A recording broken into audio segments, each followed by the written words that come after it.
Rich dad poor dad. दोस्तों, क्या आपने कभी सोचा है क्यों कुछ लोग जिंदगी भर मेहनत करते हैं फिर भी पैसों की टेंशन से बाहर नहीं निकल पाते? और वही दूसरी तरफ कुछ लोग ऐसा सिस्टम बना लेते हैं कि पैसा उनके लिए काम करता है। आज हम बात करेंगे उस किताब की जिसने करोड़ों लोगों की सोच बदल दी। जी हां, rich dad poor dad, Robert Kiyosaki की मशहूर किताब। इस किताब में लेखक हमें बताते हैं कि उनके दो पिता थे। एक, जिनको वो पुअर डैड कहते हैं, हाईली एजुकेटेड लेकिन पैसे के मामले में हमेशा परेशान। दूसरे, उनके दोस्त के पिता, जिनको वो रिच डैड कहते हैं, जिनकी फाइनेंशियल एजुकेशन कम थी लेकिन माइंडसेट अमीरों वाला था।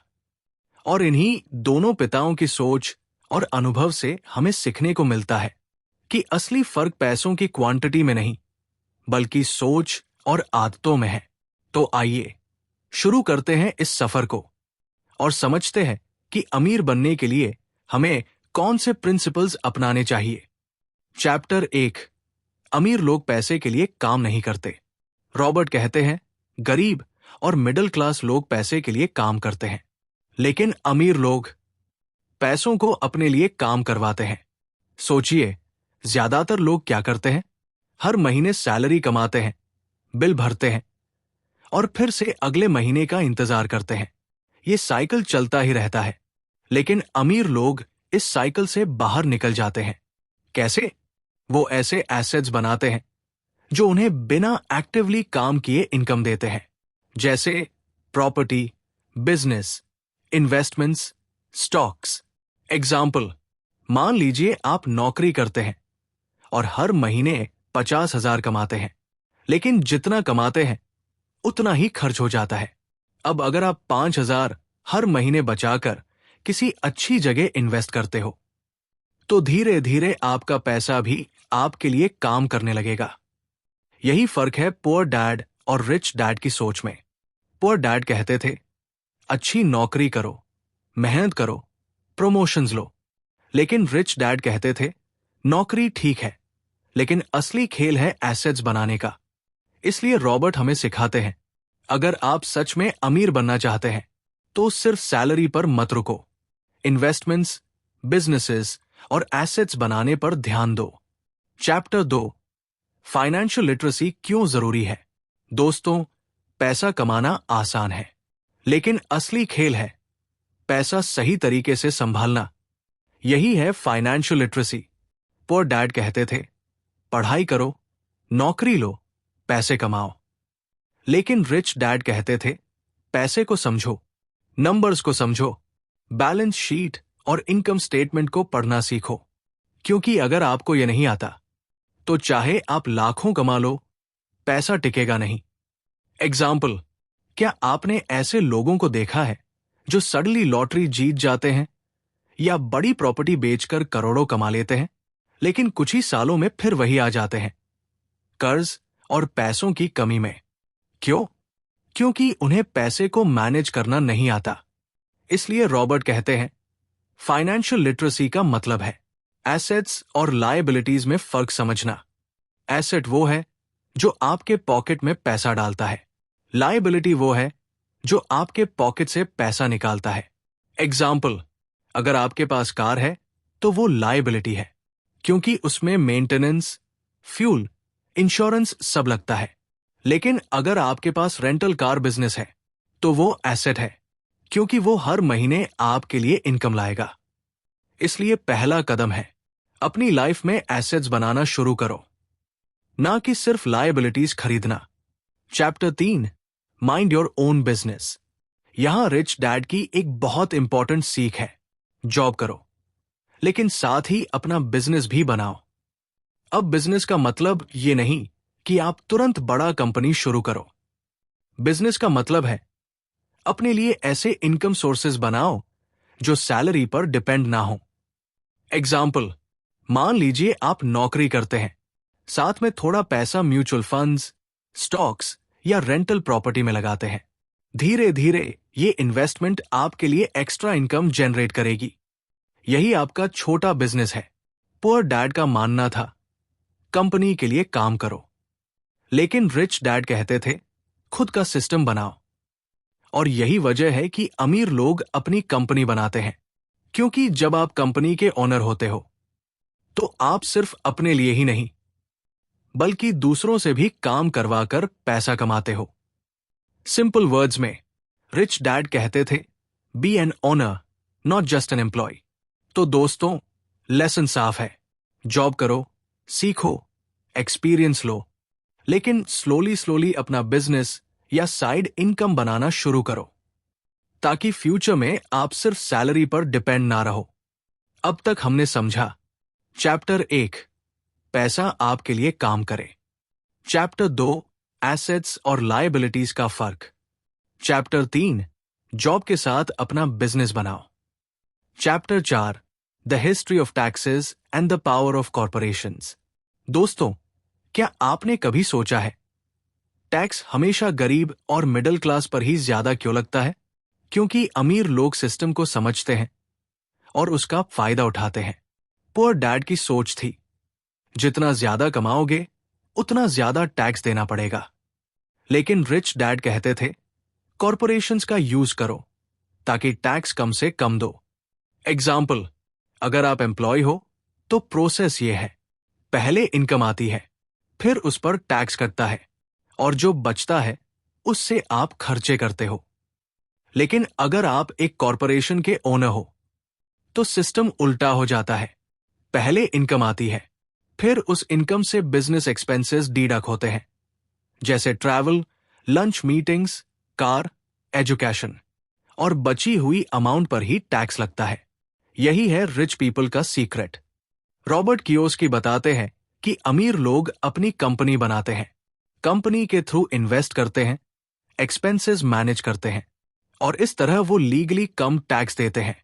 सिंपल शब्दों में, पुअर लोग टैक्स सिस्टम को समझे बिना सिर्फ कंप्लेंट करते हैं, आमिर लोग सिस्टम को समझकर उसके रूल्स का फायदा उठाते हैं। Chapter 5, the rich invent money. अब दोस्तों, ये चैप्टर बहुत इंटरेस्टिंग है। रिच डैड कहते थे, money is not real, it's just an idea. मतलब क्या? मतलब ये कि पैसा सिर्फ उन लोगों के पास आता है जो अपॉर्चुनिटीज को देखते हैं और एक्शन लेते हैं। एग्जाम्पल, मान लीजिए रिसेशन चल रहा है, ज्यादातर लोग डर जाते हैं और कहते हैं मार्केट में पैसा डूब रहा है। लेकिन कुछ लोग उसी मौके पर चीप में प्रॉपर्टी खरीद लेते हैं और जब मार्केट दोबारा ऊपर जाता है वो करोड़ों कमा लेते हैं। यानी अपॉर्चुनिटी सबको दिखती है, लेकिन पैसा सिर्फ उन लोगों को मिलता है जो एक्शन लेते हैं। पुअर डैड की सोच थी, सेफ खेलो, रिस्क मत लो। लेकिन रिच डैड कहते थे, रिस्क लेना मत छोड़ो, रिस्क को समझो, सीखो और स्मार्ट तरीके से खेलो। रॉबर्ट कहते हैं, फाइनेंशियल एजुकेशन इतनी इंपॉर्टेंट है कि एक स्मॉल डील से भी आप बड़ा पैसा कमा सकते हो। लेकिन इसके लिए आपको मार्केट, इन्वेस्टमेंट और मनी की साइकोलॉजी सीखनी होगी। तो दोस्तों, लेसन क्लियर है, रिच लोग अपॉर्चुनिटीज इन्वेंट करते हैं, पुअर लोग सिर्फ एक्सक्यूजेस इन्वेंट करते हैं। अब तक का रीकैप। चैप्टर 4, कॉरपोरेशंस का पावर और tax advantage. Chapter 5, opportunities invent करो, एक्सक्यूजेस नहीं। Chapter 6, work to learn, don't work for money. दोस्तों, ये चैप्टर पूरी किताब का दिल है। रिच डैड ने रॉबर्ट को एक सिंपल रूल सिखाया था, मनी के लिए मत काम करो, सीखने के लिए काम करो।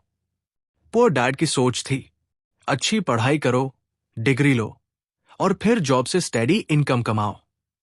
लेकिन समस्या यह है कि जॉब सिर्फ एक स्किल सिखाती है, जैसे अकाउंटेंट सिर्फ अकाउंटिंग सीखता है, इंजीनियर सिर्फ इंजीनियरिंग में स्ट्रांग होता है। लेकिन रिच डैड कहते थे, अगर आप सच में रिच बनना चाहते हो तो आपको अलग अलग स्किल्स सीखनी होंगी, जैसे सेल्स, मार्केटिंग, कम्युनिकेशन, इन्वेस्टिंग और मैनेजमेंट। एग्जाम्पल, रॉबर्ट को एक बार जॉब का ऑफर मिला, अच्छी सैलरी थी, लेकिन रिच डैड ने कहा, अगर सैलरी देखोगे तो शॉर्ट टर्म जियोगे, लेकिन अगर स्किल्स सीखोगे तो लॉन्ग टर्म जीतोगे।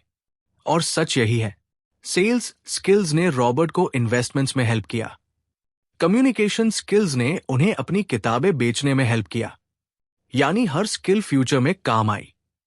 लेसन ये है, अगर आप सिर्फ पैसे के लिए काम करोगे तो लिमिट में रहोगे, लेकिन अगर आप स्किल्स के लिए काम करोगे तो लिमिटलेस बन जाओगे। Chapter 7, overcoming obstacles. अब दोस्तों, ये चैप्टर बताता है कि लोगों को अमीर बनने से रोकता क्या है। असल में 5 बड़े ऑब्स्टिकल्स हैं। फियर, डर। लोग रिस्क से डरते हैं। स्टॉक मार्केट गिरेगा तो, बिजनेस फ्लॉप हो जाएगा तो। रिच डैड कहते थे, फियर सबको होता है, लेकिन रिच लोग एक्शन लेते हैं। सिनिसिज्म, शक करना। लोग हमेशा डाउट करते हैं, ये काम नहीं करेगा, मैं नहीं कर पाऊंगा। ये नेगेटिव सोच अपॉर्चुनिटीज को ब्लॉक कर देती है। लेजीनेस, आलस। कई बार लोग कहते हैं, मेरे पास टाइम नहीं है। असल में वो आलस और कंफर्ट जोन में फंसे रहते हैं। बैड हैबिट्स, गलत आदतें। पुअर डैड की हैबिट थी, पहले बिल्स भरो फिर सेविंग करो। लेकिन रिच डैड की हैबिट थी, पहले खुद को पे करो फिर बाकी को। एरोगेंस, अहंकार। कुछ लोग सोचते हैं कि वो सब कुछ जानते हैं। रिजल्ट, वो नई चीजें सीखते ही नहीं। सिंपल शब्दों में, ऑब्स्टिकल्स सबको आते हैं, लेकिन अमीर और गरीब में फर्क सिर्फ इतना है। गरीब ऑब्स्टिकल देखकर रुक जाते हैं, अमीर ऑब्स्टिकल देखकर रास्ता बदलते हैं और आगे बढ़ते हैं। अब तक रिकैप। चैप्टर 6, स्किल्स के लिए काम करो, पैसे के लिए नहीं। चैप्टर 7, फियर, डाउट, आलस, बैड हैबिट्स और एरोगेंस से बाहर निकलो। चैप्टर 8, गेटिंग स्टार्टेड, शुरुआत कैसे करें। दोस्तों, अब तक हमने बहुत सारे प्रिंसिपल्स सीखे, लेकिन सवाल यह है, शुरुआत कहां से करें? रिच डैड कहते थे, नॉलेज तो सबके पास होती है, लेकिन एक्शन बहुत कम लोग लेते हैं। शुरुआत करने के लिए रॉबर्ट ने कुछ पावरफुल स्टेप्स दिए। I want to be rich. सबसे पहले डिजायर चाहिए। अगर मन में स्ट्रॉन्ग रीजन नहीं होगा तो ऑब्स्टेकल्स आपको रोक देंगे। स्ट्रॉन्ग रीजन एग्जाम्पल, मैं अपने फैमिली को फाइनेंशियल फ्रीडम देना चाहता हूं। चूज वाइजली, सही रोल मॉडल्स चुनो। सक्सेसफुल लोगों को देखो, उनसे सीखो। गलत लोगों को फॉलो करोगे तो गलत रास्ते पर चले जाओगे। लर्न एवरी डे, रोज सीखते रहो। बुक्स पढ़ो, सेमिनार्स ज्वाइन करो, प्रैक्टिकल एक्सपीरियंस लो। नॉलेज आपके दिमाग की सबसे बड़ी एसेट है। टेक बेबी स्टेप्स, छोटा शुरू करो। इन्वेस्टिंग में पहले छोटा रिस्क लो। बिजनेस में पहले छोटा स्टार्ट करो। धीरे धीरे कॉन्फिडेंस बढ़ेगा। एग्जाम्पल, रॉबर्ट ने सबसे पहले रियल एस्टेट में छोटी सी प्रॉपर्टी इन्वेस्ट की थी। प्रॉफिट बड़ा नहीं था, लेकिन कॉन्फिडेंस मिल गया। फिर उन्होंने बड़े डील्स करना शुरू किया। लेसन ये है, start small but start now. क्योंकि अगर आप इंतजार करोगे परफेक्ट टाइम का, तो वो टाइम कभी आएगा ही नहीं। चैप्टर 9, स्टिल वांट मोर, और भी चाहते हो? अब रिच डैड कहते हैं, अगर तुम्हें अब भी और चाहिए तो तुम्हें अपनी क्रिएटिविटी को एक्टिवेट करना होगा। पैसे कमाने के लिए सिर्फ लॉजिक नहीं, इमेजिनेशन भी चाहिए। वेल्थ बनाने के लिए आपको अपॉर्चुनिटीज देखनी होंगी, जहां बाकी लोग सिर्फ प्रॉब्लम्स देखते हैं। एग्जाम्पल, जब इकोनॉमी डाउन थी तो ज्यादातर लोग डर के कारण इन्वेस्टमेंट्स रोक देते थे, लेकिन रॉबर्ट ने उसी टाइम पर प्रॉपर्टीज खरीदी क्योंकि प्राइसेस लो थी। रिजल्ट, कुछ सालों बाद वही प्रॉपर्टीज लाखों डॉलर की हो गई। क्रिएटिविटी का मतलब है दूसरों की प्रॉब्लम्स को अपॉर्चुनिटीज में बदलना, रिस्क को स्मार्ट तरीके से हैंडल करना और हर बार अलग सोचकर स्टेप लेना। रिच डैड का फेवरेट कोट था, money is not real, it's an idea. यानी पैसा पहले दिमाग में बनता है, फिर रियलिटी में। लेसन ये है, अगर आप और चाहते हैं तो अपनी इमेजिनेशन को फ्री करो और दूसरों से अलग सोचो। रिकैप। चैप्टर 8, स्मॉल स्टार्ट करो, स्ट्रॉन्ग रीजन बनाओ, रोल मॉडल से सीखो। चैप्टर 9, क्रिएटिविटी और इमेजिनेशन से अपॉर्चुनिटीज पकड़ो। चैप्टर 10, स्टिल वांट मोर, और अब आखिरी सीख। दोस्तों, इस किताब का आखिरी चैप्टर हमें एक गहरी बात सिखाता है। रिच डैड कहते थे, पैसा कोई लक्ष्य नहीं है, पैसा तो सिर्फ एक टूल है। असली मकसद है फाइनेंशियल फ्रीडम पाना, स्ट्रेस फ्री जिंदगी जीना और अपने सपनों को पूरा करना। अब आप सोच रहे होंगे, ये सब तो अच्छा है, लेकिन प्रैक्टिकली कैसे? रॉबर्ट बताते हैं, अगर आप अपने माइंड को ट्रेन करोगे तो अपॉर्चुनिटीज आपको खुद ब खुद दिखने लगेंगी। एग्जाम्पल, बहुत से लोग कहते हैं इन्वेस्ट करने के लिए पैसे नहीं है, लेकिन रिच डैड कहते थे पैसे की कमी नहीं है, सोच की कमी है। अगर आप सही नॉलेज लेंगे तो आइडियाज खुद पैदा होंगे। रॉबर्ट की जिंदगी प्रूफ है। उन्होंने छोटी डील्स से शुरुआत की, धीरे धीरे बड़े डील्स किए और फिर अपनी वेल्थ एम्पायर बनाई। आउट्रो, पूरी किताब का सार। तो दोस्तों, रिच डैड पुअर डैड हमें यह सिखाती है। पुअर डैड की सोच कहती है पढ़ाई करो, नौकरी करो। रिच डैड की सोच कहती है फाइनेंशियल एजुकेशन लो, एसेट्स बनाओ। पुअर डैड कहता है पैसे के लिए काम करो। रिच डैड कहता है पैसे को अपने लिए काम करवाओ। पुअर डैड डर और डाउट से डिसीजंस लेता है, रिच डैड करेज और नॉलेज से डिसीजंस लेता है। फर्क सिर्फ सोच का है, और वही सोच हमारी जिंदगी का फ्यूचर तय करती है। अब मैं आपसे एक सवाल पूछता हूं, क्या आप चाहते हैं कि आपकी अगली पीढ़ी भी सिर्फ नौकरी के लिए स्ट्रगल करे, या फिर आप उन्हें फाइनेंशियल फ्रीडम और बेटर लाइफस्टाइल देना चाहते हैं? अगर आंसर है हां, मैं फाइनेंशियल फ्रीडम चाहता हूं, तो आज से ही सीखना शुरू कीजिए। आज से ही छोटे छोटे स्टेप्स लीजिए। याद रखिए, पैसा कमाने के लिए सबसे जरूरी है फाइनेंशियल एजुकेशन। जैसे रॉबर्ट कहते हैं, your mind is your greatest asset. तो अपने माइंड को ट्रेन कीजिए, एसेट्स बनाइए और पैसे को अपने लिए काम करने दीजिए। Final motivational closing. दोस्तों, ये किताब सिर्फ मनी की नहीं है, ये किताब माइंडसेट की है, और माइंडसेट बदलते ही जिंदगी बदल जाती है। अब ये आपके हाथ में है। आप पुअर डैड वाली सोच चुनते हो या रिच डैड वाली सोच। डिसीजन आपका है, फ्यूचर भी आपका है, और आपकी फाइनेंशियल फ्रीडम भी आपके हाथ में है। अगर आपको ये समरी हेल्पफुल लगी हो तो चैनल को सब्सक्राइब कीजिए, कमेंट में लिखिए I choose rich dad mindset, ताकि आपकी कमिटमेंट पक्की हो जाए। और हां, इस वीडियो को अपने दोस्तों और फैमिली के साथ जरूर शेयर कीजिए, क्योंकि फाइनेंशियल फ्रीडम हर किसी का हक है। Thank you for watching. This was rich dad poor dad, book summary in Hindi. See you in the next video.